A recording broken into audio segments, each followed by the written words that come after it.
you remember the questions is impressive. Just on a roll. I'm like, you're going to be on TV interviewing people real soon. Thank you. That's the hope. Let me get paid to do this. Mm-hmm.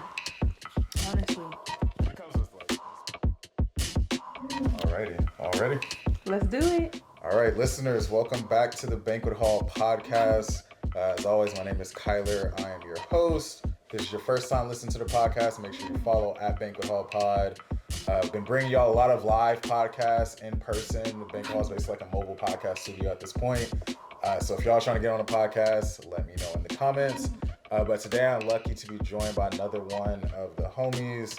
Destiny, welcome to the podcast. How are you doing today? Thank you. Good. I'm glad we got to ground together before this, so I'm feeling good. I'm excited for our conversation. I'm excited too. As always, I feel like right before we started recording Destiny, I had a full podcast conversation, just talking here for an hour. There's like a halfway through, I was like, damn, I should have just recorded it. You hit a little microphone somewhere? I thought about it. I was like, ooh, let me just turn the mic on, turn the camera on while she's in the middle of conversation. But we're going to get that same energy. I feel like it was a nice like preamble to the podcast. Absolutely, like, yeah.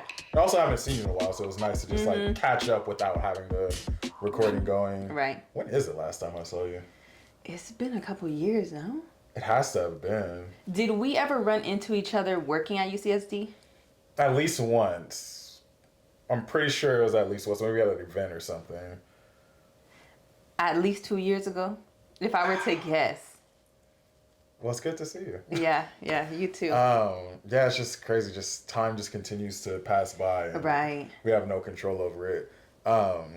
So every podcast I tend to start with a random icebreaker question. The reason it's a random icebreaker question is because I always forget to think about the question prior to recording. So I just like catch the vibe of whatever the moment is.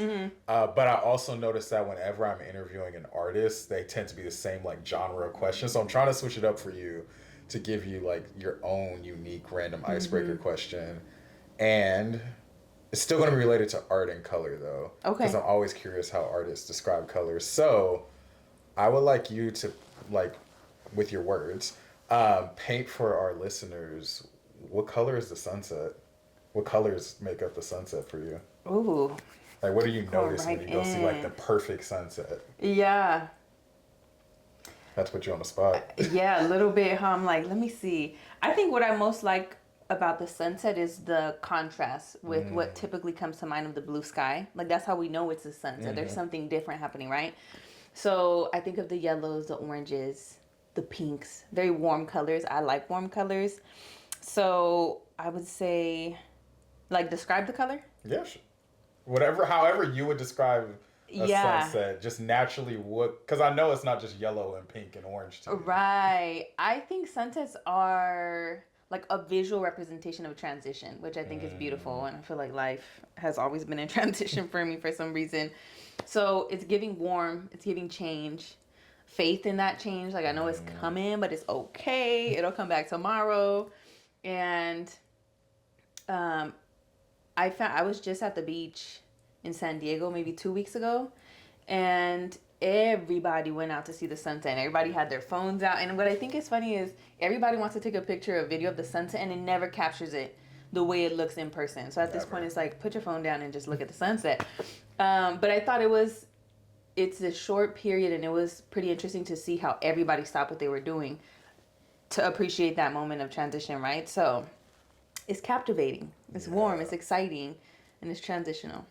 Captivating is definitely word, because I have that same thought especially when I'm at the beach watching the sunset. Right. I'm like, well, all of us busy people, we decided, hey, the sun's about to set. I'm going to go get the best view and just sit and enjoy the sunset for a moment. Right. And I think that's definitely what I miss most about living on the coast, like just being able to, because obviously we're still close to the beach, relatively, but to just pull up and the beach is just there, just to catch a glimpse of the sunset going across the water. When I was living in LA back home, like 3 or 4 times a week, I would just drive. I would always post on the story. I would just like drive there and just sit either or just take in the sunset. And like you said, it's those moments where I didn't even worry about taking a picture of it. I'm just like, nah, it's just present. Me and the sunset. Yeah. And then I don't know if you ever thought about it like this, or notice this, but people always leave right when the sun like dips below the horizon. But I feel like they're missing out on some of the best parts too. Right. They're like, show's over, and you're like, no, it continues. It's like when the Yeah. movie finishes and there's that last piece at the end. Yeah. The Yeah. post credits on the wow, that might be a poem I have to write. Post credits on the sunset. Right, because you're right. There's a moment there of like just deep stillness that's also Yes. equally exciting. Even when the colors have dimmed a little bit, Yep. like you can still see little hints of it. Yeah. Yeah, and it's a test of patience too. Like, don't just wait for that big moment. There's a little more afterwards. There's a little more afterwards. Yeah. Yeah. See, now I want to see the sunset, but we got gray. So Yeah, today is not the day for it. But you know what? It's wild because I had those feelings come up when I was observing that last sunset because I was at the beach, right? But I didn't take the time to process it. So I think it's just like a reminder of the stillness because I love being in nature, but to take the time to think about what a sunset is representing or what it looks like is really nice. So it's just a good reminder to be present, and I'm trying to work on it. I'm trying to work on it as somebody who wants to be in the future, like planning or looking back at the past. It's like, no, let's stay right here, right now, and enjoy this sunset today. Enjoy this sunset in this moment. Yeah. Just because, like, I don't know, sometimes I feel like I'm getting exclusive. Like, some people don't see that sunset. Right. And it's like, Yes. I get to see this sunset. Today, maybe Yep. it looked a little more red. One day it might look a little more yellow. And it's just cool. And it's like you said, just a moment of humanity. Yes. Yes. Because even one of the last times I saw the sunset at the beach, there was a family there and they were trying to take a selfie and they couldn't get everybody in. I was like, oh, I'll take a picture of you. And that like made their day because they got like a nice like family sunset portrait. There's probably visiting Southern California too. I'm just like, yeah, like let's, because I feel like especially as we know how fun the world is right now. Yeah. Those little moments of stillness. They make a difference. They make a difference. And that's why like you're asking about like how podcasting has been going before we started recording. Yeah. And I feel like that's another thing I appreciate about it because we're kind of very controlling a moment here to it. Nothing else really matters except this conversation that we're having right now. Right. And to be able to like share that long form story with people is just always so impactful. So yeah. I'm happy they're showing a podcast. What a gift. Yeah. Thank you for having me. I'm really excited to be here. And I think it's finding the beauty in the moment. There's somebody I followed on Instagram who she would post something like beauty in today, hashtag beauty of the day. And she would post random things. Like it could be the box of crayons in front of her. But I remember just thinking how intentional to find the beauty in whatever it is that you're doing in that day, right? Like a sunset, I think we can all collectively agree is beautiful. Like people take the time to observe it, but there's equally beautiful things in the mundane or the boring stuff throughout the day, right? So I just got that little timer over there. It's like a gel timer. And I think it's the coolest thing ever. It cost me $5 at Walgreens. And I was just sitting there flipping it and looking at the gel and like the way it would create little ripples. I was like, this is bringing me so much joy. This $5 piece of plastic with gel in it. But yeah, I think it's a gift to be present and enjoy the beauty in certain things. Yeah, so we're already at our challenge of the episode. I want everybody listening to comment their beauty of the day, like something that you saw. Because I think a lot about like sayings because I took this language and cognition class at UCSD. And so like words and metaphors are always so interesting to me. And that notion of stopping to smell the roses, like when I see a beautiful flower, I like to like stop and like actually like look at this purple or look at this blue flower and just take that moment because capitalism just has us on go, go, go. Yes, I'm sick of it. Man, yeah. We could have a whole other podcast episode just talking about capitalism. Right. But just those moments to take a pause are just so impactful. So looking forward to just embracing this moment on the podcast. And so to start that journey, the opening actual question you should ask, Destiny, where are you from and how has that shaped who you've become as a person? Yes. Where am I from? And however you want to interpret that. I know. Well, first I'm from my mother, Julie Vasquez. Love her. Shout out to mom. I grew up out here in LA. We moved a lot, but generally I was in Inglewood and Hawthorne for my most formative years. And I come from an immigrant family, strong women of color. And after being here for several years, I was 16 or 17 when I moved to the Inland Empire, which was a huge shift in my book. I was like, what is this? It's hot. It's a different culture. It's so hot. When I first moved here, it was high 90s, low 100s. I was like, what is this? Yes, it was a huge transition. So, for example, that's where I learned how to drive. But I still very much appreciated the time I had out here in LA. And it felt so normal to me. We didn't really travel growing up. This was just home, and that's all I knew in my bubble. So to go somewhere that's just an hour drive, up to 10, and being somewhere that felt like the country, I was shocked. I couldn't believe it, but it made me appreciate LA a lot more. Right? Like, me and my friends would go to the Santa Monica Pier all the time. Because my homegirl's cousin worked at the pier, so we would get these free wristbands and ride all, everything. And I had access to so many spaces, which was really nice. So yeah, I appreciated growing up out here. Strong sense of community within like my family, but also the family friends we had. Like, I remember my mom and grandma always knowing our neighbors, and me knowing kids in the neighborhood. I want to say I was that last group of kids that would still go play outside. Right? Like, I remember as soon as I heard the ice cream truck running down the street, and I was running like a track Trying star. to get to that. What was your ice cream of choice from the ice cream truck? I really like the strawberry shortcake. And then the faces, those little faces that don't look like the faces, like Tweety or something. Tweety Bird, Sonic, SpongeBob, and one of the gumballs always was like drooping down on the face. Yeah, like, it doesn't look anything like the photo, but it was good. It had this like bubblegummy flavor. But I also had a phase where I kept eating the chili cheese Fritos. We had a nice ice cream truck. That's such an LA thing. Because the chili cheese Fritos in the bag with the plastic fork. Yes, like the plastic adds flavor, and I didn't know at the time, all of these chemicals and microplastics, but Bill's character. Even talking about it right now, like, I can smell it. I can smell the Frito bag and the chilies and the cheese. Yeah, what a time.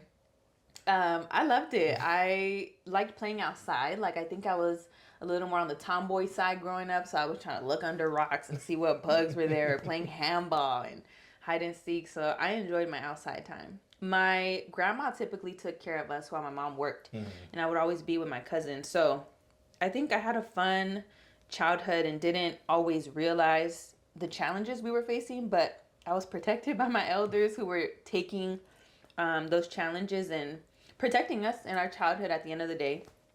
But I enjoyed LA. It was a good time. It was. And I will say, we're a proud Cuban family. Our culture is a big part of how we exist in this world. I think especially being in California, where there's not the biggest Cuban demographic, we were going to the Cuban festivals left and right. We always had our Cuba gear. We were very proud of our culture and enjoying it. And anytime we met another Cuban, it was like, okay, we have to be tied somehow. Where are you from the island? And just extending our family from there, just based on our cultural heritage, which was really nice. Yeah. What are some of those like trademarks of Cuban culture that you feel people don't necessarily know about? Yeah, food is number one. I think most people know Portos. I love Portos. That used to be the best treat when we were kids. Like, we're going to Portos, want to get all the pastries, everything, right? I literally just passed Portos on the way here. Yes. My stomach growled a little bit. It's a little too close to me now, and it's a little dangerous. I will say there are a lot of Cuban bakeries and restaurants that can be celebrated and honored. Portos does a great job. I have some critiques on Portos. I'm not going to get into all of them, but I really appreciate when Cuban restaurants maintain our culture, right? Like, I don't go to a Mexican restaurant and say I want a steak wrap. I've never asked for a steak wrap at a Mexican restaurant. I'm going to sit there and I'm going to say a carne asada burrito, right? We're using the right terms. When I go to Portos, I got to say cheese strudel. I didn't know what a cheese strudel was. I'm like, what? A pastelito? Like, we're going to sit there and learn how to say the Cuban phrase, pastelito. And if you don't know how to say that, pastelito, create your own version of it. But make an attempt. Yeah. So I think I love Portos and the food they have. I wish there was a stronger connection to our Cuban culture, as simple as like the phrases and the terms we're using for the food that they have or their menu. But food is definitely a big one. It can be very different from what people think Latinx food is, because a lot of the time here in Cali, people think of Mexican food. Cubans don't have no spice. Our stuff is sweet. Everything is really sweet, or savory with garlic. Like, we love our garlicky flavors. And then music is a big one for us. Like, I remember at the Cuban festivals having people come out with their drums and just starting a whole party right there. And so the music, the food, and everybody knows our rum and cigars. It's not for everybody, but some people really like it. It's like a signature. Oh yeah, especially the cigars. Yeah, yeah, people Especially the love them. cigars. I have some there. So. Yeah, food is just such an important piece of culture. Food, music, because Right. any type of like cultural heritage, like drum Yes. performance, Yeah. I love it. Doesn't it just speak to your It spirit? speaks to my Yeah. spirit. Like one of my favorite things. We'll get into more about Bridge probably in a second, but with Summer Bridge, we have like that celebration of cultures event, Right. and just like seeing a bunch of different cultural like ceremonies, practices, dances, food. Like it's just so important. And it just makes me think with our food, our cultural foods, like you mentioned, like savory with garlic. And I just think of those recipes as like, oh, put like a couple little minced pieces of garlic. Right. Makes a whole difference. Gotta throw the garlic. I probably use too much garlic, but is there... There's no such thing. Is there such thing Any as too Cuban much? would be proud just throwing all the garlic. Yeah. Because anytime I follow the recipe, I'm like, yeah, that's not It's enough not garlic. enough. What you mean two? Like what? What is just 2 garlic cloves? Like, nah, we got to get more garlic in there. Yeah. But no, I think that identity is something that's so essential to kind of the core of why I want to do the podcast. Yeah. Because especially through college, I learned so much about identity and unlearned so much about identity. Yeah. It shapes how we see and experience Absolutely everything. So how could I even interview somebody without giving space for them to like talk about like who they are and why that's important? Yeah. Because one of the last interviews I did, she was Peruvian, and it's like how often do you really get to hear somebody who's Peruvian talk about Peruvian culture from their lens? And you mentioned like people think of certain Latin cultures, they think just Mexican food, or they have this monolithic view of certain cultures. And there's just so much beauty in that diversity. Yes. And one thing I will highlight about Cuban culture, and this is something I had to really process when I was younger, but a lot of Cubans are Black. Like my family, we're Afro-Cuban. So being here and navigating what Blackness looks like in LA as Cubans was just an interesting journey for us to understand how we're racialized in Cuba is very different from the way we're racialized here. And then what that means for how other people process us being Spanish speaking people that are Black, right? And we have a big range in my family. Like some of us are lighter, some of us are darker. But just processing that. And sometimes within the Cuban community we had here, you don't have to explain. It's just understood. And the way we show up is a lot more comfortable and safer in community than it is being in other groups where there has to be some more explaining. Which is okay. There's a learning moment sometimes, but other times you want to chill and not have to worry about the small microaggressions that happen or people and their confusion. And I get it comes from curiosity sometimes, but I'm really glad we had the community we had here. Like we would throw these big old parties. And I remember my tío Nino used to prepare the lechon, which is a big old pork. I remember going into his bathroom one time and he's like, come here, come see. Big old pork in his tub, seasoned with a bunch of stuff. And I was like, not in the tub. And then they take it outside and they're cooking it forever. And you just see this whole pork laid out. And it's bomb. I just couldn't think too much about it being in the bathtub. I was like, there's no way. You need a big enough vessel to get that seasoning. Yeah. And it's worth it, I guess. Yeah. I mean, there's people, I didn't find out until college that some people like find disgust when people season stuff in the sink. I was like, oh, that's just how like right. I grew up. Like you season the chicken in the sink. Like it gets no big deal. People, we cleaning our stuff. Yes. Before and after is fine. It's like if you were using a container or something or a bowl. It's the same thing. But I can't imagine going to see all that pork in the tub either. Because it just be in the back of my head. Like it like head is still on it. I was like, there's no way. Now I'm grateful for how they were maintaining the culture. It was bomb. The skin was crispy and everything else. Well, and it feeds a whole community, right? Like everybody and their mamas was going to those parties. So it was, they're fun memories I have now looking back at how we maintained our traditions through our parties, through like the collective effort to bring everybody together. And a lot of the time it was through our food and our music. See, I'm going to be hungry by the time we're done with this podcast. Too. I'm like, Portos is not that far. It's not that far. We might take a post-podcast Portos trip. Right. You never know. With pastelitos from there. Okay, that's actually going to be a thing now. So, moving forward a little bit, one of the things I really appreciate offering our listeners is stories about like how I cross paths with my guests, just because I have people from so many different circles in my life. So do you have a memory of when we first crossed paths? It would have been Summer Bridge at UCSD. Summer Bridge is a preparation program for folks that are transitioning to their first year of college. And you were in ATC when I was coming in. But I don't know that I ever did activities with your group, I don't think so. right? Like with your suite. So I think where there was more connection, I knew of you, but after I think throughout my first year, being in spaces hosted by the BSU is when we started interacting a little bit more. And I think one thing we talked about was how I always saw you as a poet. I was like, this is a pro poet, just performing and coming up with beautiful messages for us. So those are some of my first memories. I also remember going to Flex in My Expression and just being so impressed. Like, this is a beautiful space for folks to share and create. So those are some of my first memories. I'm like, what was one of like the one-on-one conversations we would have had besides like the group spaces? I don't know. No, right? It was like gently crossing paths at events or like similar circles. Yeah, similar circles. Because I can't think of like a individual moment.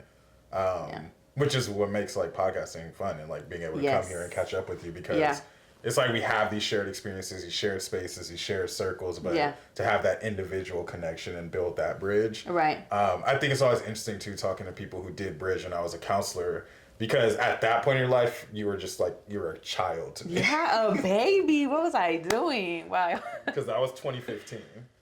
Yeah, it was 9 years just ago going now. into it. I've known you 9 years. That's crazy. Where did the time go? Because I feel like it was just yesterday. What happened? It was a good time though. And I'm really, like, in some ways recognizing when we met, that it was 2015, going into college. It helps me contextualize the growth. I'm like, it's been 9 years. Who I was when I went into Summer Bridges and not who I am now. Did she inform Destiny today? Yes, she played a role. But I think it's helpful because these last few years have been weird around timing. I was even questioning, like, when's the last time I really saw you? It's like all these years got lumped into one. Yeah, COVID but time. 9, COVID time. The COVID year of 3 or whatever it was.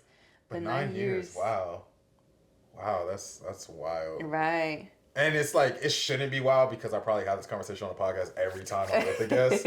But even like my friend Asha, who we have the Keeping It Authentic, we just did the Kendrick Lamar episode. I met Asha in 2005, 2006. And it's like just the fact that I'm able to say I've known somebody almost 20 years. Wild.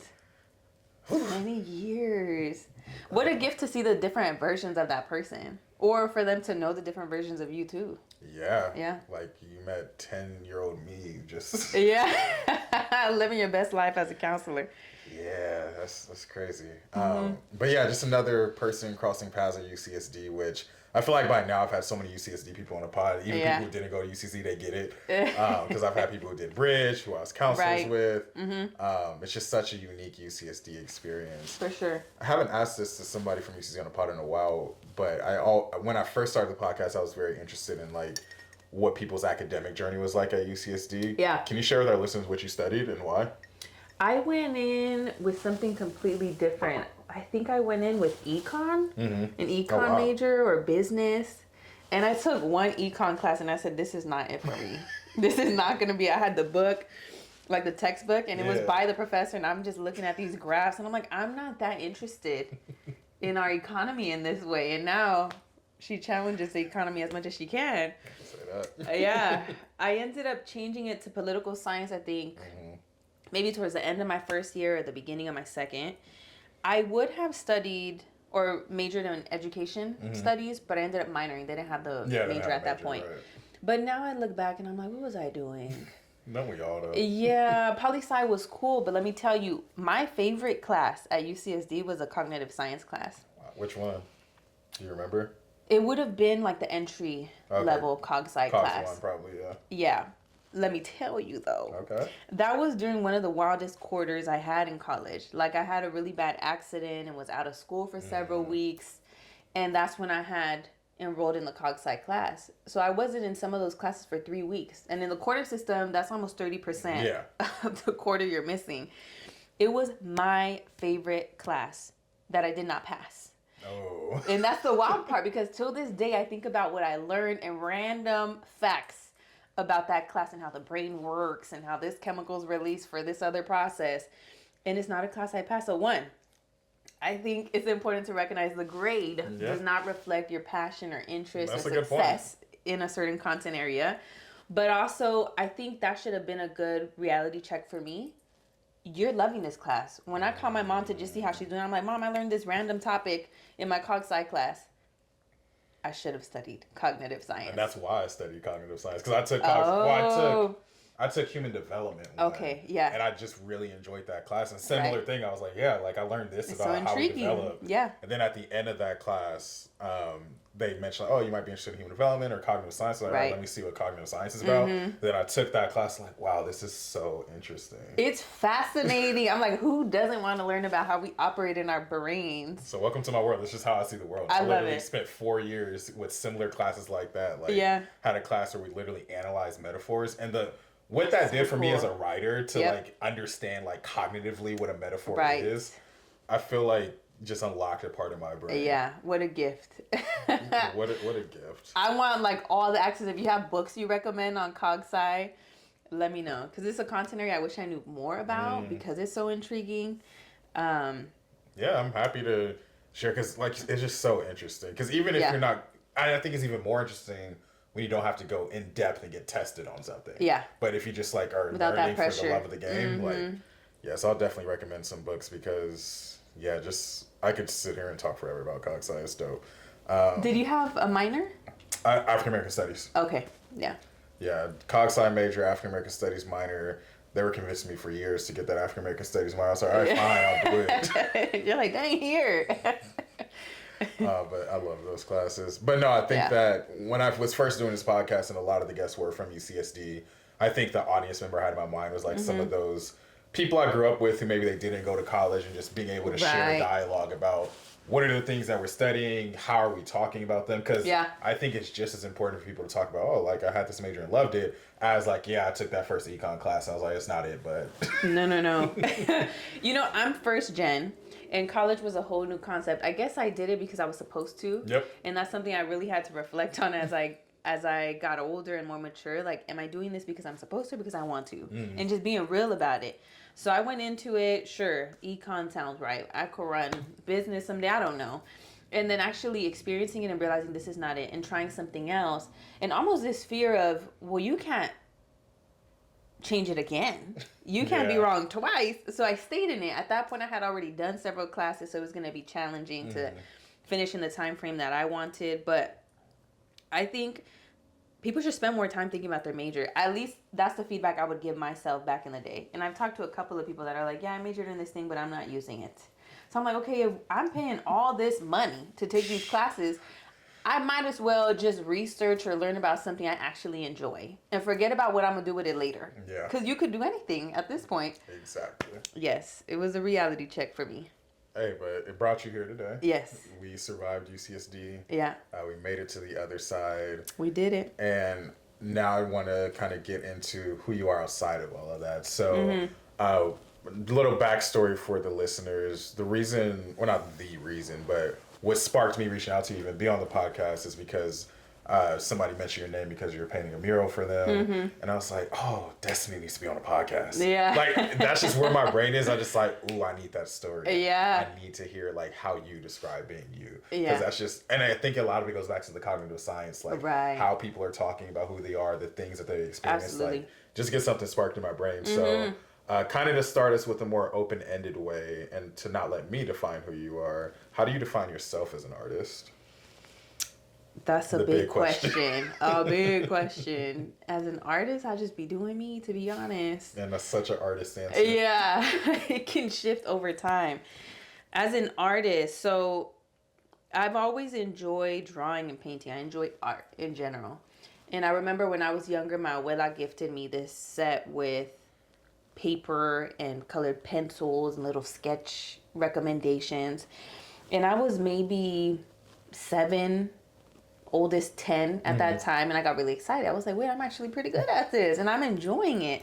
So then I moved into acrylics and just painting, and I think that in general my art has always been, I like using colors and that it's vibrant, but it's also very reflective. It's almost like a diary entry of wherever I'm at in life. And I see that when I look at past paintings and how they've evolved over time, whether it's my skill or the message behind the painting, it's a diary entry.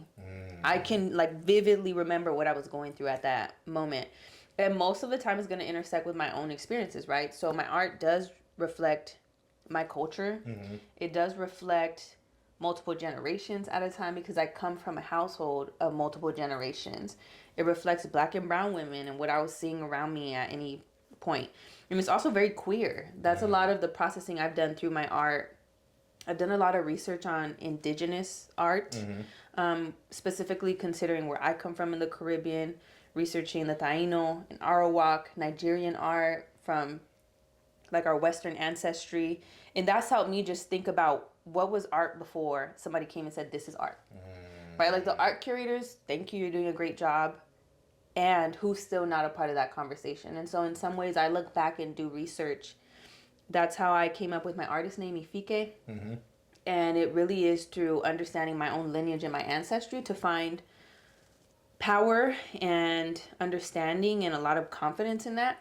And that shapes my work. Like I look back at what I researched and the images I saw and the sculptures and the figurines and the stories to reflect what's in my art now and bringing color and telling a story through the painting. I think what I had to most learn about my art is that I can't control what someone's going to get from it. And she can be a little bit of a control freak. So to let go of that has been liberating. It's been a life lesson for me. I'm a paint it and put it out there and you take what you need from it. That's that Taurus moon in you. That it must be. She's like, I am just going to chill here and you enjoy. Take what you want from it. And that brings a little bit of peace with the art because it can be scary. Like I'm telling you, they're diary entries to me. I am pouring myself into this painting and sharing it with you. Like imagine just opening your heart up a little bit and showing it to the world. That's what each painting feels like. And it's scary, but a little bit of fear attached to it also gets me excited. It's like I'm sharing this truth. It's a truth that has never been shared before because it's only mine. And so I find it really empowering. Wow. And it's crazy. Well, I don't like using the word crazy, but just thinking through the parallels between what you just said about that and our prior conversation about performing a poem. Right. Because I feel like that's a very similar space. And I love the way you frame like your paintings as diary entries and then they're being hung on a wall or somebody's just looking at them. And some people just, oh, like I like the colors. And you're like, you don't even know what I was going through when I picked that color. The tears behind that painting. You don't know just the passion behind that red. You don't know the sadness behind why I chose that. Yeah. Because very similarly, like as a poet, what I tell people all the time, like people have my poetry books and some have never read them. They're just sitting on somebody's shelf and I'm like, do you know how much of like my soul is just like on your bookshelf? Right. And they're like, oh, you got a book? Cool. I'm like, no, don't just buy it to say, no, this is me. Engage with it. Absolutely. Because we're putting energy and love. I put love into my art, right? And so my hope is that somebody can see it and take something, right? Like if the color is what speaks to you today and the red is doing something cool, maybe you needed to feel that red passion today. But it's also respecting that art. Like somebody took the time to create something like this. So take a second and put TikTok down and appreciate it for what it is, right? Can you think of like any affirmation or validation for something that you created artistically, like somebody's a compliment they gave it or valuable like feedback that you got when somebody's seen your art? Anything that stands out? I remember I was meeting with a new employee when I was working with my old employer. And we had a one-to-one and we started talking about our hobbies and she's a musician and I was telling her about my paintings. And sometimes I paint something, take a picture of it and I never post it for like 2 years because I'm not ready. Yeah. It's a vulnerable state to share it. And also with posting online, it's typically accompanied by a caption and putting it into words is a tricky part for me, but I want to introduce it in some way. But we're in this one-to-one, we're at a coffee shop. And she's like, wait, you paint? That's actually so cool. She's like, can you show me something? I'm like, well, I can show you the most recent one. It's not fully done, but you know what? I'll show you. I was like, I'm vibing with this person. I feel cool. Let me show you. And I showed her. It's actually that painting of the person looking up at another face. And she looked at it. I gave her my phone and she teared up. She was like, this is moving me. I don't even know how to explain it. And I'm observing this first interaction. I hadn't shared the painting with anybody. And she was so moved by it. And I could see the reaction in her. And I was like, it's actually wild that you're reacting like that because I painted this during such a challenging time for me. And I was like, this is something that is healing me painting this right now, I'm reflecting where I'm currently at with finding hope and finding connection in an untraditional way. And so we had a whole conversation and dialogue around it, and it was healing to share it with her and have her react in that way. And I was like, you have big feelings, I have big feelings, let's just be here with this painting together. And I really appreciate it, because I'm grateful for any reaction, whether it's a, oh, that's cool, and it stays there, or we sit there and unpack it. But to take that time and be present with this person that I didn't know very well, right? Like, this is really the first time I'm having a conversation with them. But she reacted so authentically and kindly, and she really felt it, and that was really validating. It's maybe like 2 years ago. Wow. And I mean, just looking at the painting now, like I can imagine if I like really sat with it, especially with the artist, like having an emotional like just reaction to it. And I think that's just the beauty in art, because like you said, there's so much thought, feeling that goes into even deciding to paint something like this. Yes. And I'm sure you have your processes and whatnot, but whatever moment you're deciding to depict, I always like thinking of like what exists beyond this painting. Right. Like what is right behind this person in the painting? What are they thinking about in this moment? Like there's so many stories that can be layered in something that you're creating. Which is why like I like to be critical with people when like they're getting feedback, like, no, like what are you seeing? What are you feeling? Like you can't just look at that and be like, oh, cool. Like you can, but like let's go a little deeper. Are you really looking at it? Yeah. Like, what do you see? What's happening?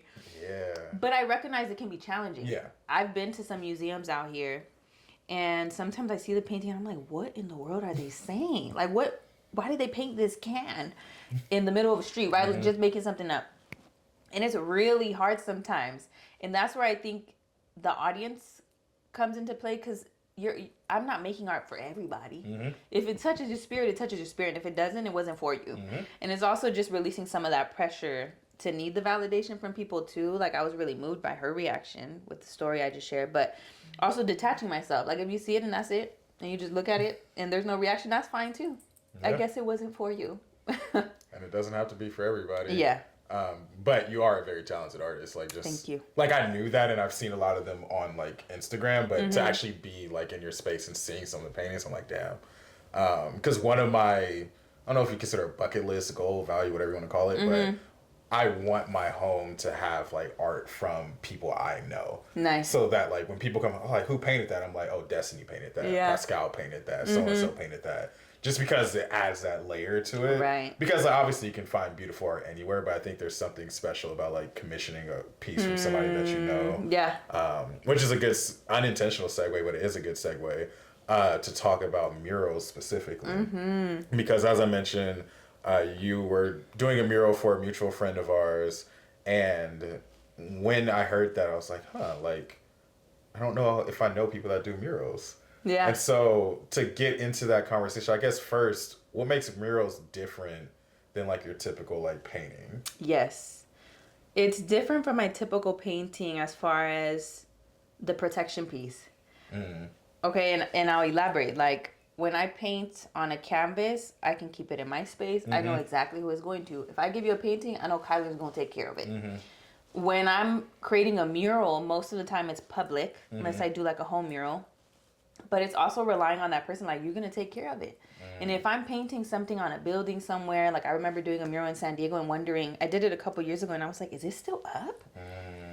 Did they take it off? Did somebody tag on it? I'm like, I don't know. Because it's a part of the public now. It's observing people in a space somewhere, and they could interact in whatever way they want to. So it's different in that way that it's for the public, right? Like, it's not private in any way. It's for the public, and they're going to interact with it in any way they want. And it also puts it in this vulnerable spot of weathering that's different. People that might want to do something on top of it. I just interacted with somebody at an open mic yesterday, and they were saying they had a mural at their gallery and the city painted over it. Wow. So this artist put hours into creating something. Again, you pour your heart out into these paintings just to have the city come and say, no, you didn't have a permit, we're going to paint over it, right? But that's part of the experience. It's almost like this detachment that has to happen with the art. And so that's a big lesson I've had with murals, because I do get attached to my art. And I hold on to it, and I'm like, let me get the perfect picture so I can remember it forever. But with a mural, you create it and let it go. And it's just going to have its own life journey. And I can't shape that in too many ways. the control freak in me would hate if somebody No, yeah.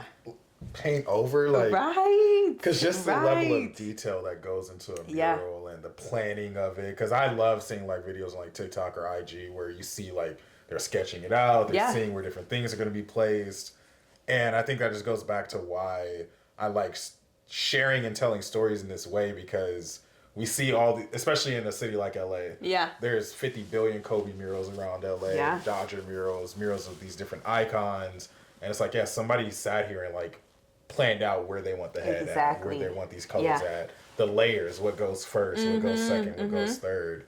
And I guess when did you figure out that you wanted to even do murals? Like, do you remember that spark? Like, do you have a origin story to? Yeah, I remember. So painting in general and it being shared with other people or perhaps strangers happened in college, because I was painting and I had canvases in my room. And when I would have people come to my dorm, they would see it and be like, where did you get this? So people started commissioning me, and I started doing more and more paintings for people. And so I got more comfortable with that process. And I remember someone posted that they were looking for an artist to paint a mural for their business. And this was a business back in the day. I don't even think it's open, because I want to say I drove past it the other day, and it was a different business. But it was a queer-owned like costume store or like clothing store. And I want to say somebody shared it with me. And shout out to all the friends and family that share opportunities with me when they see them. Very grateful. And I reached out to them like, sure, I could do a painting for you. Like, I'm a queer person that can represent a queer story, because that's what they were looking for. They wanted some visual representation of the community. And so that's where I painted. I don't know if you ever saw, it was these circles, and each of them had a pattern of one of the queer flags. And then like abstract faces over them. But all of them were linked, and there were flowers. And I just connected with this person. They were like, I want it to be really queer. I want it to be vibrant. I wanted to tell some story of the collective, but do whatever you want. And that was actually a window mural. So it was this really big window they had in front of their business, and I painted it. And I had never done anything like that or at that scale, but I just leaned into it. I find a lot of comfort in knowing that I can fix the mistakes really easily. And I've always been known for that. Like, I'm making a big old poster and I accidentally misspell something, I will find a way to correct it, and you would never know. And so that was the first experience I had. It was in San Diego with that business who wanted a mural. And after that, I remember I was traveling to the Bahamas and connected with this school out there that was looking for a muralist, and I did a mural for them. Oh, wow. Yeah, it was actually really nice, because I mean, I have a background in K through 12, so working at a school, it was an academy in the Bahamas, and I got to work with their students. And there was one student in particular, the school didn't offer an art program, but they had a student that was interested in art. And I remember having a conversation with her, sketching. She helped with some parts of the mural, which was really exciting. And leaning into the discomfort of it, right? Like, it being a fairly new medium, much larger scale, a lot more materials and planning, and being really strategic. Like, you cannot spend as much time on the details when it's a mural, because you don't have the time unless you want to paint for a whole year. But the perfectionist in me really had to learn, just put it down, fix it later. But I think those first experiences and doing them with intentionality for community made me feel more excited to do the murals. And then most recently I shared with Fanon, I was working on that nursery mural, which was so beautiful. Even the planning process and the conversations leading up to it, and saying, okay, what do you want it to feel like, and what do you want it to look like? And her sharing about her culture and photos of trips and how she wanted to embody that in a mural was really exciting to come up with a design. So I sketched up a few things, shared them with her, got feedback, and then we finalized the design together. Wow. Yeah. And I think hearing you describe murals is exactly how, like, I would hope this conversation would go, just because all of those things, like kind of the research part of it, the feedback portion of it, I look at that as like something that's parallel across a lot of different forms of art. Because even with podcasting, like when I'm inviting guests to the podcast, like I'm looking at their Instagram, like I'm getting feedback, like what do you want to talk about? You and I had a phone conversation before we came up with kind of the outline of what we wanted to talk about, and that was the first time I even had like a extended conversation before recording the pod.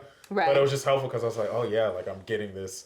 I was essentially visualizing a mural of our podcast episode. Oh, I love that. Yeah. Because it's like, obviously it's a more audio channel, but like we're painting this story of who Destiny is, and I feel like through this, once this episode is finished, the audience gets a mural of these different pieces. Right. Like, we talk about your identity, we talk about your art, you get all these different stories all within this cohesive podcast episode. Yeah. And I think thinking through like just all those different layers, the planning, the time constraints with the mural, how do you know when it's done? Yeah, going into all of the murals I've done, I have a really clear plan. Okay. Like, I'm doing all of the more creative brainstorming beforehand. So when I go into it, earphones in, headband or scarf on, I'm in the zone. I'm getting it done. I already know where I'm heading. Like, I have a clear path. And that helps because every time I painted a mural, except for the most recent one, I've had an audience. Like, people are walking down the street. They're asking questions. What is this for? What is it going to be?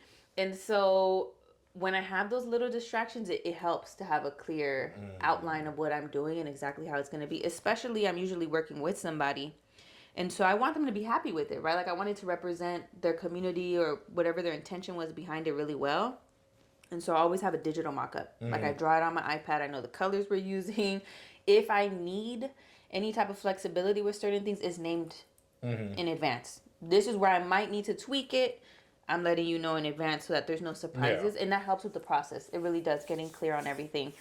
And I think the biggest challenge is the timing. Like, it just takes a lot of time. And so being really strategic, like what type of brush I use and when I'm going to do the outline work and when I use a pencil and then what I have to do to paint over it helps. But yeah. Take us with you in the moment when you put that your AirPod in. What's playing? I'm an R&B girly, so I'm going to probably have some R&B on there. If I need more momentum or a quicker pace, I'm going to put rap on or hip hop. I'm a big Tupac fan, and I love Summer Walker. I don't know that I would go to Summer Walker's concert, but I love Summer Walker. So I'll have either Tupac or Summer Walker, and sometimes I'll have salsa, like Cuban salsa music playing, but usually that's like my cleaning music. So if I'm painting, I need to be in the zone. I'm listening to R&B or some hip hop, and that gets me excited, and the pace is going. When I commission a painting from you or a mural, I'm gonna need you to listen to this new Kendrick album while you do it. Yes, come on now. I've already had it on repeat.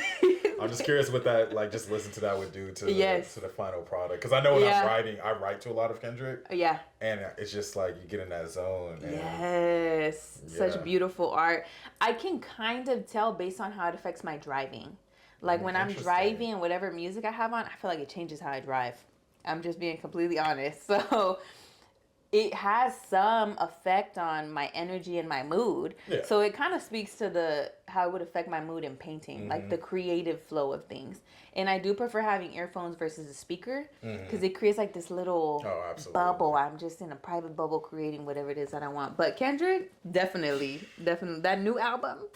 Come on now. I can't wait to write and listen to that album. Yes. And you're so right about like the immersive experience of headphones versus a speaker. Because if I'm not mistaken, so when I graduated from my MBA program, I was a Black grad speaker. And I'm pretty sure I was listening to Kendrick Lamar in headphones while I was writing the speech. Because it's like, no, I'm trying to get to a moment. Right. I'm trying to get to a zone. I'm trying to get into a space.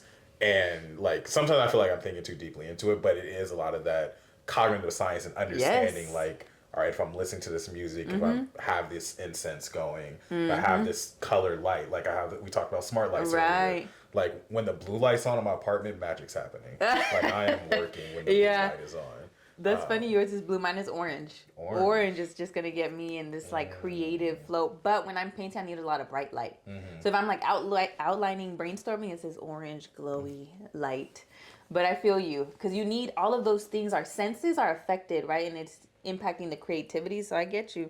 To flow, it needs to be the right scene. It has to be. Yeah. And I think especially, like, if I get like a track that really matches where I'm at artistically and I hit that repeat button, I'm like, oh yeah, we're here. Because when I wrote my Obsidian book, I was listening to a lot of Earth, Wind, and Fire. Okay, nice. And Fantasy was playing. After Love Is Gone was playing. I'm like, oh yeah, this is the vibe. We're right. Because once you find that synergy and what like the ambiance you're creating and what you're creating, I'm like, oh yeah, this is it. This is it for sure. What would you listen to right now? Is it Kendrick? What am I to do? What? If you were to write. If I was to write, it'd have to be Kendrick. Okay. It's been Kendrick for the last, like, 2.5 years. Really? Who's the second runner-up? is there one is the question. Okay. Second runner-up, that's an excellent question. I'm gonna have to think on that for a second and get back to you unless I can come up with something. But it's just like, it's Kendrick Lamar. Just like what era, huh? Yeah, what album?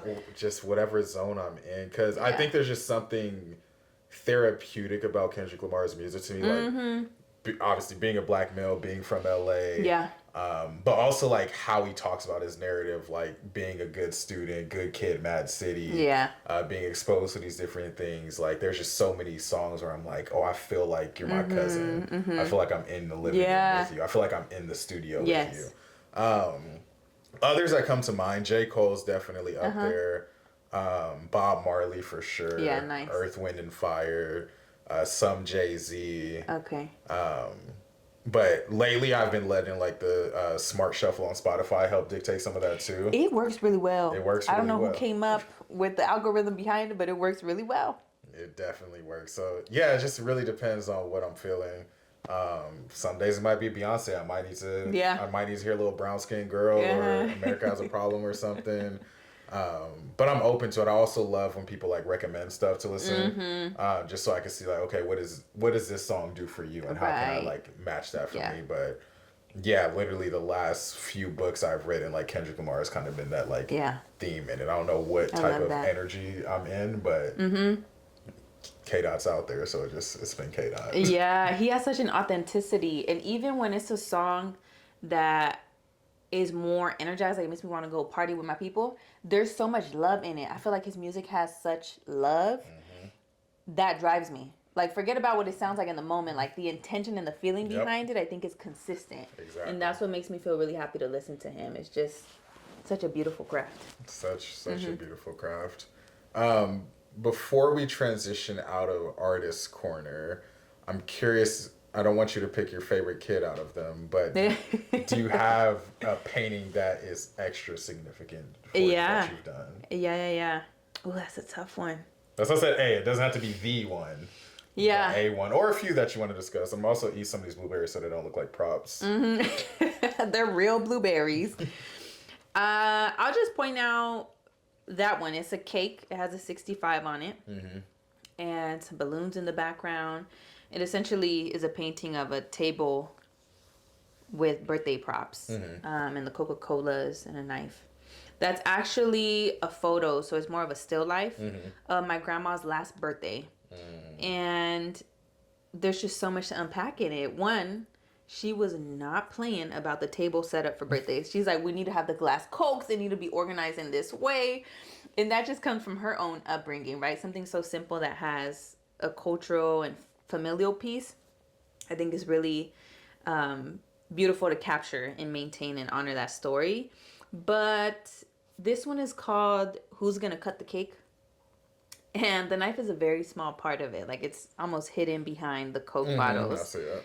But a big part of our family, for all of our celebrations, in particular birthday celebrations, was who's gonna cut the cake, right? And it was almost always the matriarch. Like, my grandma was gonna come in and she's gonna cut it up, and she had this aggressive way of just very symmetrical, small pieces. It's like if somebody told her, like, you gotta feed 50 people with this little cake. And there's fun stories behind it, but with her passing and my own grieving around that, it was a small part of this yearly celebration we might have for people, but now it's this huge gap. Like, who is going to cut the cake? What are we going to do now that there's been a transition in the family? And so it captures a moment of celebration. I think it also captures transitions within a family and the roles that different people play, right? And there's new people that are cutting our birthday cakes, and that has shifted over time. And it reminds me of the sunset too, just how changes come and you kind of just lean into it and hope that there's going to be a new sunset the next day. And I love that piece. I love that story of that 65 painting though. Is it called Who's Gonna Cut the Cake, or what's the... Yeah, let me double check, but I'm pretty sure that's what it's called. Hey, whatever you say, we just got to believe anyway. Right, I already said it. It's too late to change it, huh? Let me see. Yeah, take your time, but... I'm pretty sure it's Who's Gonna Cut the Cake. And really it was like this gap in our family to see, okay, we don't have the matriarch we had for however long, so what does that mean for our family structure? And honestly, I was so excited Who's gonna cut the cake? I was so excited to hear the story behind it because I saw the 65 and I'm like, oh, this is a significant painting. Yeah, like what a random number, huh? Yeah, but it's beautiful. I love it. Yeah. And just, yeah, artists are so talented. Like, I've grown to, like, not say I can't do things, but I look at y'all talented artists sometimes, I'm like, ooh, you got a gift. Can't do it yet. I Can't could do get it there. yet. There's practice that would be involved to get there. Yeah. It's interesting, right? Like, I talked to some people. Are we recording? Yeah. Oh. I talked to some people and we discussed the elders of a family. And I've always been drawn to elders. Ever since I was little, I was the one young kid that's sitting there in the corner talking to the older person, like, what happened in your childhood? And what was this and what was that? Just such a curious person. 65 is really young. And my abuelo passed even younger, right? So considering our lineage and how access and healthcare and what we eat and the chemicals and the products we use really affected the elders in my family, that 65 is the oldest life expectancy is actually wild. So it just brings light to so many other systemic issues that my people were facing. And also like this weird duality with celebrations. Like, it's really nice to celebrate our people and it's fun, and it can come with challenges sometimes. And like recognizing the absence of someone in those spaces. Every birthday since then is different, right? We have somebody else cutting the cake, but we try to find ways to still honor her. I practice a lot of ancestral veneration, and that's something that has helped me through my grief. But even, let's say during a holiday, we might have a picture of my grandma there or my abuelo, and there's a way to still celebrate their presence in the space, even if it's different from the traditional presence one would expect.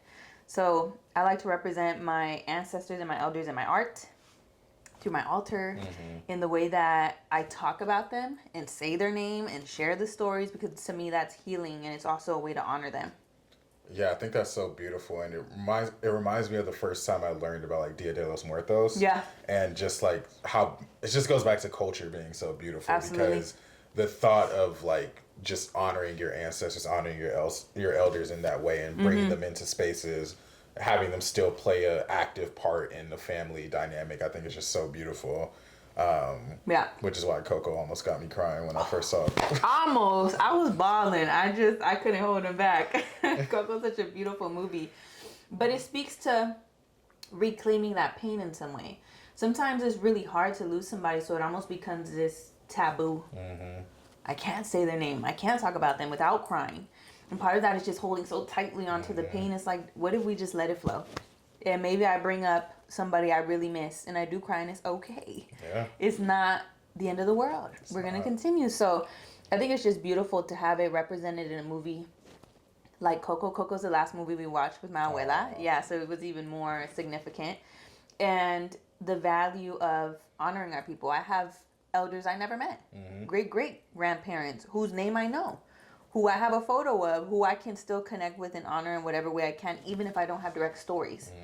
That's part of our lineage. That's part of my story, right? So I think it's beautiful to see it in the mainstream in that way, to have Dia de los Muertos celebrated by so many people. And everyone has their own interpretation.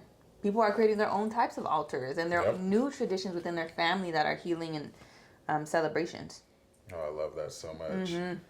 And yeah, it just goes back to why storytelling is so important too, because you can post that on Instagram and I see it, I read your caption, and it's like, oh, like Not the same. It's not the same. And just now, if I ever see that on IG again, I'm never going to forget like all the layers of the story behind it, which is why I always encourage people like engage critically with the artist. It's always the best decision you could ever make, because you just never know the stories that you get behind what you see. Yeah. So thank you for sharing that piece of you. Of course. Thanks for asking. It's nice to spend some time just talking through what led me to create something like that, and where my head was at and where my heart was at. Yeah, because it just all matters, because if your head is in even a slightly different space, you might use different colors, it might look different, different vibe, different temperatures. Oh, I love art so much. I could talk about art forever. So beautiful. But before we get to kind of the closing tail end of the podcast, one of the things that I know you want to make sure we talked about was travel stories and travel. Yeah. I love traveling. It's something that I started to experience as an adult. Okay. I didn't spend time traveling when I was younger. But yeah, one of my favorite travel stories is actually, It was my first time traveling out of the country, so internationally, and it was with UCSD. Oh wow. Yeah. Study abroad. Yes, it was like a 1 week seminar. Okay. Yeah. So I connected with the Oasis director, Patrick Velasquez, and learned that he was actually really connected to Cuba, and ended up participating in this course during the quarter that had a seminar in Cuba to continue the studies. So I worked with him really closely on that program to make it happen, to learn more about it, to participate. We were fundraising, and we ended up going to Cuba. So the week came, and it was a big deal. My family came in the 80s, like very early 80s, and nobody had ever gone back to Cuba. My family came as refugees, and this is where we were planted, and that's just what it was. But I already mentioned we were really proud of our culture. And I knew some of my family members on the island through short phone calls. Like, I'm talking to so-and-so for a minute. Hey, how's everything? Cool. Okay, yeah. Passing it to the next person. But I didn't know them, right? Like, I'm telling you, okay, I love you, Grandma. But I don't fully know who you are. Is there love? Absolutely. But I want more. So long story short, I go to study abroad. I don't have too many details, and at that time it was really hard to be in contact with people on the island, and so I just had my great grandma's address, and I was like, I'm gonna have to find some way to locate her house. I don't have Uber, phone don't work over there. I gotta rely on the locals to tell me where this is at. And we get to our Airbnb, and I didn't know beforehand where we were gonna stay, and the program had coordinated all of those logistics and lodging and everything. And I get there, and I want to say I went to our host, and I'm like, look, I need to find this address, 17th Street, between C and D. And she's like, oh, we're on 17th Street. Oh, wow. She's like, C and D's just across the street. Wow. And I was like, wait, what? I was shocked. She's like, yeah, it's across the street. So I get on the phone. I don't even know how to do a regular phone call, make a phone call. You got to put certain numbers before it, and it's just a different world over there. So I call her, and I'm like, look, this is my address. And they said it's down the street. So I'm going to go outside. You go outside, too, and I'm going to try to look for you. Yeah. And she's like, okay, I'm going to go outside. And this is my great-grandma, Dulce Maria Cabrales Cansadilla, que en paz descanse. And I go outside. Why is she down the street? I was like, that's her. Oh, my goodness. I started running. I had a friend that was there, and she actually took a picture of the moment. My uncle, Alberto Titi Roque, was also there, que en paz descanse. And it was a beautiful moment of uniting two different generations together, and stories and conversations, and it was so aligned. It happened so quickly. The fact that she was across the street is actually wild, because I'm going to a whole new country where I know I have family, but I don't know where, and you're a 1-minute walk from where I'm staying for the week. So it was a beautiful moment. What are the odds? Yeah, it was emotional. It was like this unity in the family being established for the first time in 20 something years. And I was going to her house every day. And let me tell you, she was a firecracker. There's no way I would have known her energy and her presence and her intensity through our short phone calls. She liked to cuss. She liked to dance and demand people. She made delicious food, very fun and very intuitive. Like any shift in your mood, and she would know. She'd be like, what's going on? There were no boundaries with her. She did not care. And I love her. I love her so much. So it was beautiful. That being my first experience with international travel, I was like, this is amazing. Yeah, what a first experience. Exactly. It was such a beautiful first experience. Nothing will ever compare to that, just given the circumstances. But some of my favorite travel has been in Cuba. I've been back many times since then and gotten really comfortable with it. And I've done a lot more travel in the Caribbean too. Okay. Yeah, and I really enjoyed it. Going to the DR, different parts of the Bahamas, different islands there. Puerto Rico was one of my faves. Love Puerto Rico and recommend their rainforest at Yunque Forest. I want to go to a rainforest one day. Yes, yeah. And my favorite part, I didn't see no bugs. No bugs? No bugs, not a single bug. That's a blessing. Yeah, and it was so fun. It was raining, and I would expect mosquitoes or something to come out, and I didn't see any bugs. So I was a happy camper. Mind you, I went in December, so I don't know if that season changes anything. But I loved it out there. Puerto Rico was beautiful, and I think travel is something that helped me understand just how big the world is and how many people exist. There's so many different cultures and ways of existing and interacting and enjoying life that are bigger than the U.S. At the time, the U.S. was very draining to me, and I was just very critical of the systems and the culture here. And traveling and experiencing other things helped me reimagine and like recalibrate in some ways. Like there's more out there.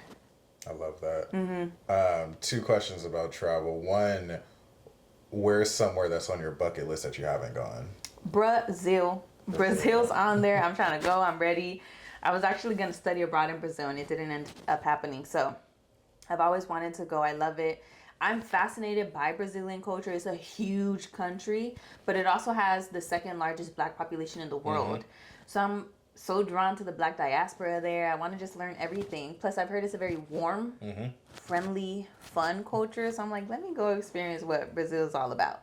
I can tell you, so you said that immediately. Yeah, I don't even got to think about it. Brazil's number one on there. So it's very doable. Yeah. I'm excited for it. At some point, I want to explore Asia. And so Japan's on my list too. Japan's on my list too. Yeah, I'm very drawn to the ramen. I love Japanese ramen. I think it's so good. So I want to try the authentic ramen. From the source. Yeah. Ooh, it's cold outside right now too. It's perfect weather for ramen, yeah. We talk about ramen, we talk about Portos. We need to stop. And then, how do you feel like travel has influenced you as an artist? Yeah. It's a good question. As I think about it, I don't know that travel has necessarily been incorporated in my art, but something that I started doing, I feel my most free and excited when I am traveling.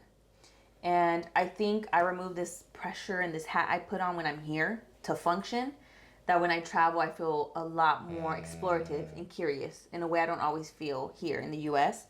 So when I started traveling, I would take this little watercolor palette and a book. And so with all that energy and excitement that I had, I started painting watercolors. And so that's where I get a lot of the ideas and the brainstorming done when I'm traveling and have that energy to create. And then I'll recreate it as an acrylic painting, because watercolor is very hard for me. I'm not used to that medium, but it's easy to travel with. So I'm like, let me just take it, get it on paper, and I'll recreate it in the medium I'm most comfortable with when I'm home. And it's worked. It's helped me get these ideas out that I probably wouldn't have time or energy to do here, and repurpose it later. Yeah, I love that.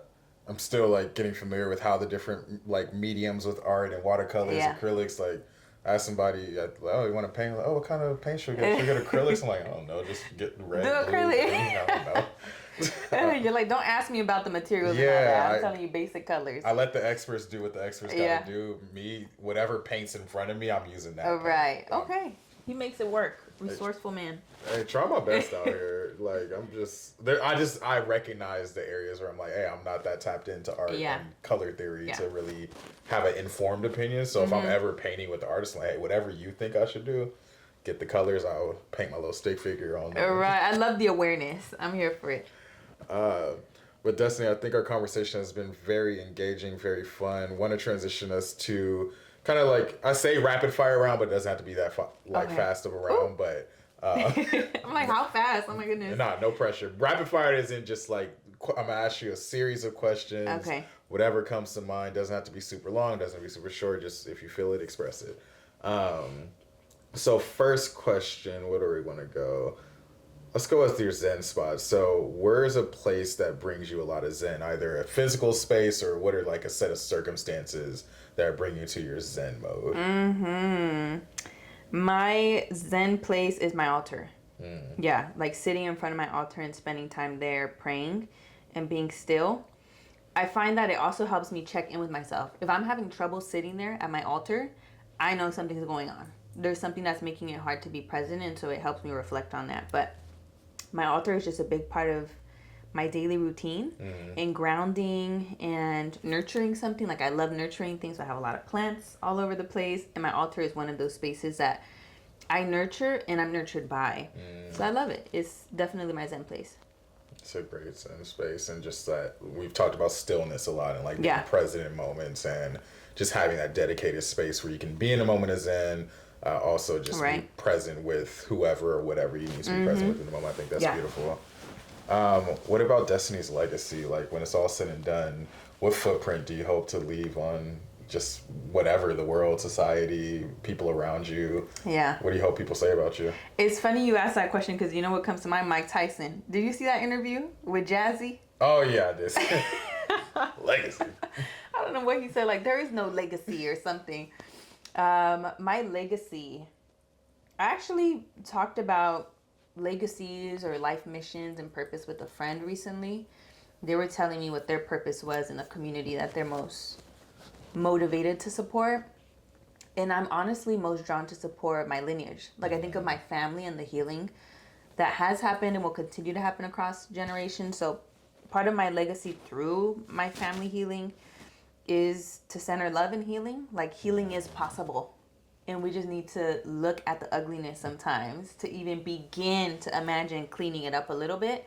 And I think that healing that I can embody for my family or other family members can do, reflects healing that can be done in other lineages. But I think there's such beauty to it. It's hard. It's hard work to spend time looking at the nastiness and clean it up a little bit and look at the nastiness and say, it's okay. You're going to be here with me. It's okay. Or look at it with the intention of shifting parts of it. But I think it's really important to how I live my life, how I engage with others, and it's something that I want to be a part of how I'm remembered by my family, by other generations, and hopefully by people that are just in my circle, people that I come across no matter where it's at. I love that. That idea of lineage, and just, I think, obviously throughout the conversation, family, culture is all something that's very core for you. Yes. Excuse me, and I think what better legacy can you leave behind but just knowing that you made an impact and contributed to that. So I love that. Yeah. What are some things or some people who inspire and or motivate you? Where do you find inspiration? I find inspiration everywhere. Let me think of some folks. I think everyone inspires in a different way. And the way I live my life in general is to see the beauty in people. And I think I can get inspiration from anyone, right? Like, even seeing how you center conversations with people, that's inspiring, right? Like, you're reaching out to folks that you know of and you want to have a deeper conversation with.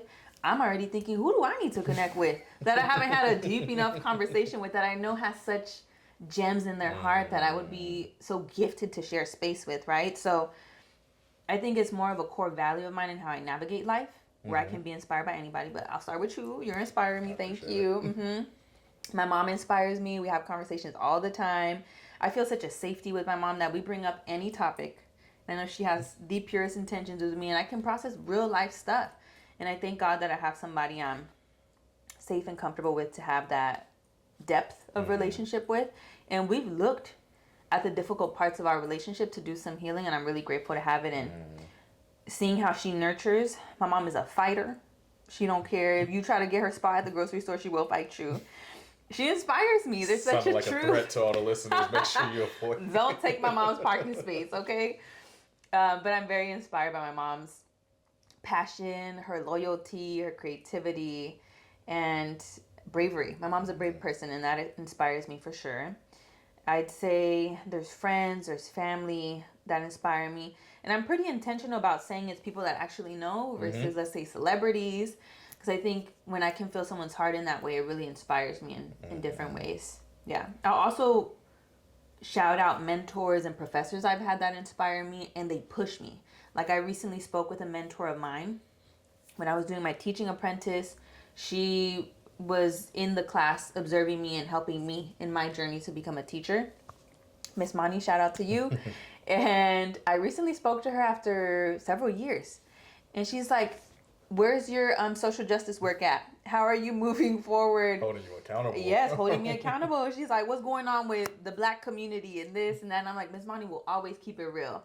And those mentors do inspire me. When I need that little push, or don't forget your core, what's really grounding you, I appreciate those conversations. Like, I welcome the feedback that's constructive. I welcome the feedback that's affirming in the work that I do, but I'm here to hold space for both. And I'm grateful for the mentors I've had to guide me in that. Let's go with advice corner. What advice do you have for someone who wants to get into painting, whether it's murals, individual painting, but just someone who maybe they feel like there's something they're interested in, or maybe they don't think they're good enough at it yet? What's your advice for that person? Yeah. The first one is just do it. Like, get it out there. If you're a perfectionist like me, it's actually really hard to get out of my head and just create. Sometimes I almost feel like I'm fighting with the paintbrush and the paint. And I'm like, you're not doing what I want you to do. What's going on? It's like this battle. And I feel like I can see it in my painting sometimes, like this conflict and tension that exists. So I would tell that person, just do it. just get it out there. If your medium is acrylics like me, you can always paint over acrylics. You know how many times I've painted over something? Just get it on there. There's a financial piece to it. Yeah. So one tip is also going to be always look up that Michael's coupon. They almost always have 50% off. Look it up. Find the coupons where you can, because the access and the materials and the cost to it is a reality for painting, right? And so it adds up over time to pay for all of the paints and the canvases and the brushes. Which is why y'all need to pay artists what they're worth. Yes, please. It costs money, y'all, if we're being real. And it's doable. I would say just get started, but also spend the time learning about it. When I first started painting, it was out of interest. I enjoyed it. But just like any other practice, there is a strategy behind things, and there's a science of people that have done art for many years to understand how the paints interact with each other and why you put an undertone, or there's this way to approach it, or your outline's done in this color. And so while it's also a very fun form of expression, there's technique behind it. And that's something I had to realize. I applied to a scholarship for digital art classes a couple of years ago and started learning the foundations or techniques to painting. And there were so many things I didn't know. Like, my brushes were all frayed. And I was like, what's going on? It's like, oh, because there's a technique to clean your brushes. You're spending money every couple of months buying new brushes because you don't know how to take care of them. Yeah. Or I don't have the right palette to make sure my paint stays wet as long as possible. So the blob is drying up and now I'm wasting paint. And so there's just technical pieces that are important to understand, that we have that information. Go on YouTube and look up painting basics, right? Like, the information is there, but I think it's balancing our innate skill and interest in the art with the technique and the science behind it, to balance that out as much as possible and be doing things in a responsible way for the art while honoring our true expression of it. That was great advice. Let's see, a couple more.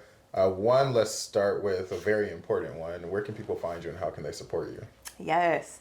At the open mic yesterday, they were asked, like, where can we find you? And they gave their email. And they were like, yeah, I just respond better on email than Instagram. Yeah, and I was like, oh, that's real. Self-awareness. Yeah, I love that. But I am on Instagram right now. So you can find me at Destino Knows.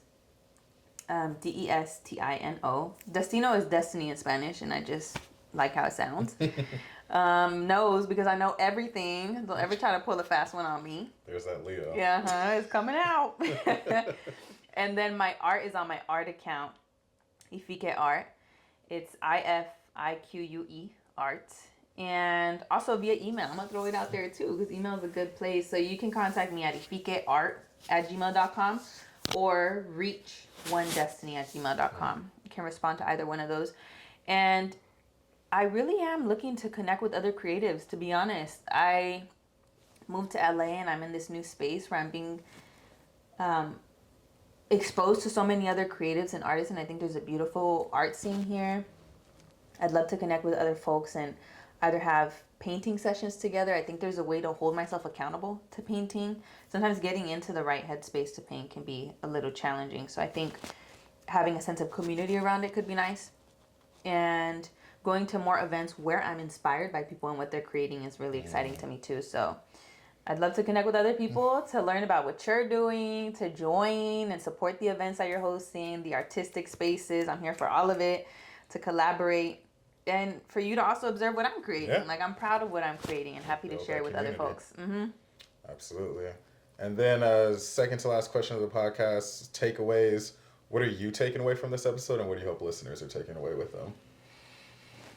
Yes, it takes me back to my teaching days. And like, what are the key takeaways from this lesson? Yep. Yeah. It's my educator bag. I love it. I love it. Good job. Key takeaways for me. Heard that hip crack? Oh, I need to stretch. Key takeaway, I need to stretch. I think there's such a gift in conversation that is shifting. And I'm thinking about how I've been trying to access third spaces a lot more to just be in community. And it can be a gift of conversation that sometimes is lost in certain spaces. And I think this podcast demonstrates that, but I also think it's something I'm going to take with me after this, and the beauty of conversation and being in new spaces and challenging myself to ask the questions and honor what that person has to share and what I can share. I think that being comfortable being seen is something that's coming up for me right now, and leaning into it. It can be scary to be seen for me. There's a vulnerability to it, but there's also a beauty to it. Somebody needs to see this. See me, see you. And so leaning into those opportunities to be seen and leaning into them with a lot of courage and excitement and pride. And I didn't realize just how much my culture and my family impacts my day-to-day. It's just such a normal way of existing for me that even seeing it be named right now is really interesting. But I think everyone's going to have that core value that anchors them. And I think a key takeaway for a listener could be to explicitly identify that value and like how you're embodying it, right? And how it shapes the day-to-day, how it shapes the relationships that you're choosing to prioritize in your life, and to create. I think it's exciting to sit there and create something and share it with people, because I've met other artists that are like, yeah, but I just do it, I don't share it with anybody. And I understand, like, you want to keep it private for yourself, but it's also such a disservice to our community to not share it. So when you're ready, share that art, share that poem, share that painting, share that digital art, anything that you have, share it. There's a lot of people waiting to celebrate what you're willing to create and share with folks. I think that's a beautiful takeaway. And just to echo that for my takeaway, I would say finding the art in the moment, like we talk about finding beauty in the moment, but finding art in moments. I also think just being very intentional about your why. I think my takeaway from this is a reminder of that, like thinking through whether it's family, culture, just whatever are those pillars of your why to really water those things. And for the listeners, I think just kind of a string of takeaways across all interviews, but your story is important. And there's nothing that's insignificant along that journey. Anything that we're experiencing, whether it's very trivial example, let's say you tripped in middle school and you never forgot that trip. Yeah. That's something that impacts your life. You're probably walking around very cognizant of everything you might trip over. But all these little things matter. It matters in our brain, it matters in our art, it matters in conversation. So little things matter will be my takeaway for the listeners. And then Destiny, like I said, this has been a fantastic conversation. Our listeners, y'all got 5-star content. Make sure y'all leave a 5-star rating. But before we close the podcast out, I'll turn it over to you. Is there anything that you want to leave our listeners on? Anything that we didn't discuss that you want to make a quick mention of? Any shout outs? I'll leave you the last words of the pod.